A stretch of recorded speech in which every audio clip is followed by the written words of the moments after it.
राधे राधे मित्रों, पुरुषोत्तम महात्म एकादश अध्याय।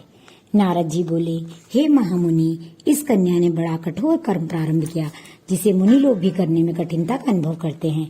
श्री नारायण जी बोले, उस कल्याणी ने बड़ी कठिनाई से होने वाला तप प्रारंभ किया तथा पंचमुखी शांति शिव का ध्यान करने लगी। गर्मी प्रचंड धूप में अग्नि के बीच में बैठ तपस्या करती थी। उसका मुख जल में कमल के समान तथा सिर के बाल फैलकर शेबाल मजरी से घिरे हुए जल में शोभायमान लगते थे। वह बाला वर्षा ऋतु में खुले मैदान में वर्षा के जल को अपने शरीर पर लेती थी। भोजन के स्थान पर दोनों समय में कोमालंगी केवल धुआं पीकर रह जाती। इस प्रकार के उग्र तप को सुनकर देवराज इंद्र चिंतित हुए। देवता जिसे कठिन समझते, उस तप कर्म में 9000 वर्ष बीत गए। तब पार्वती पति भगवान शिव उसकी तपस्या से प्रसन्न हुए, उसे वहां दर्शन दिया। तपस्या तथा प्रसन्नता के कारण कृष्ण देह भी हृष्ट पुष्ट दिखने लगी। बाला ने सिर झुकाकर भगवान शिव जी को प्रणाम किया और बोली, पार्वती नाथ, आपको नमस्कार है।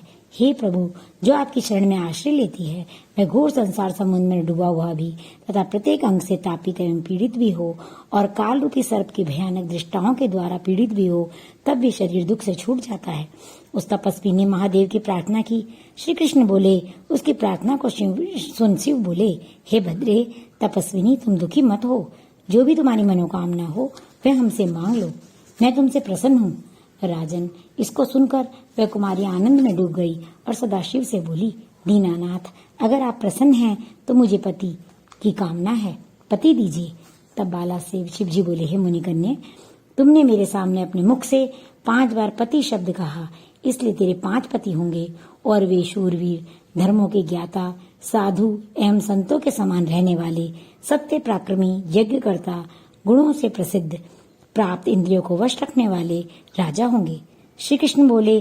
श्री शिव जी का अप्रिय वचन सुनकर वह बाला झुककर चतुरता से बोली, हे सदाशिव, गिरिजाकांत, संसार में इस प्रकार मेरा उपहास ना कराइए, क्योंकि प्रत्येक स्त्री का एक ही पति होता है। 5 पतियों वाली एक स्त्री कहीं देखी न सुनी। हे कृपा निधान, आपके सामने इस प्रकार कहना योग्य तो नहीं है, इससे क्षमा चाहती हूँ। हे प्रभु, मैं आपकी शरण में हूँ। इसे भगवान शंकर कहने लगे, भीरू, तुम डरो नहीं, आगे के जन्म की तपस्या के बल से तुम माँ के गर्भ द्वारा उत्पन्न नहीं होगी। उस जन्म में तुझे ये 5 पति प्राप्त होंगे। उन पतियों के साथ अनेक सुख भोग कर तू परम पद को प्राप्त होगी।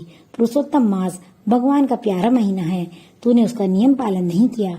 श्री कृष्ण भगवान ने अपना ऐश्वर्य प्रदान करके उसे अपना बनाया है।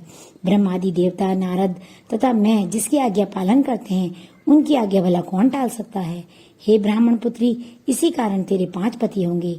इस प्रकार कहते हुए भगवान शिव अंतर ध्यान हो गए और वे बाला झुंड से बिछुड़ी हिरणी के समान चकित हो गई।